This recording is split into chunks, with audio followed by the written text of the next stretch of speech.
of which certainly garnered a lot of reaction here in Canada. Trudeau, you wrote, not Trump, is the greatest threat to NATO. Why do you believe that? I think, you really couched it in terms of, the issue here is that when NATO came together at the Wales summit and agreed that all countries would aspire and reach a 2% commitment of defense spending, it was an agreement. It wasn't a policy debate. It wasn't something for them to go back to and decide later whether or not they would do. It was an agreement. And the countries that have failed to do so have not reached really their obligation to the other countries in the alliance.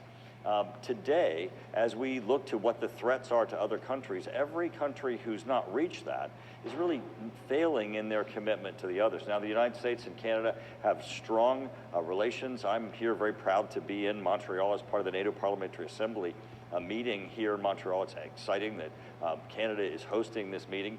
But at this meeting, one of the biggest discussions will be those countries who are failing to live up to that Wales commitment of 2%. And what, in your view, is the consequence for those allies who aren't in the structure, within the structure of the alliance? Like, will anything happen? For example, beyond, I know what you're going to talk about, the actual threats that exist, but like, is there any tangible consequence within NATO if you don't live up to that pledge?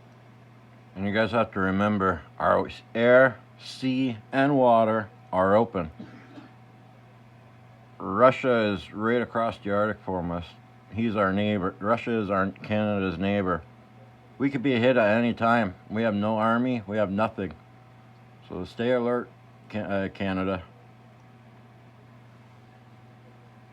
Well, currently there is not, and that's really the sad part is that those countries who see no consequences have just decided not to live up to it. Right now with Russia's aggression in Europe, Vladimir Putin has openly made statements threatening England.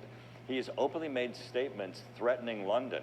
Tomorrow, if he decides to attack England or London, Canada is not able to rise to its obligations in NATO to help defend. See, if something happens with NATO, we can't even send anything to help them. We have nothing. We don't have any warships, subs, hardly any military men and women. Half of them are already in Ukraine and half of them are in Israel right now. This is getting nuts. We need our 2% paid ASAP or Canada is kicked out of NATO. Let me know what you guys think in the comments, everybody. Subscribe, like the channel, support the channel. God bless, stay safe.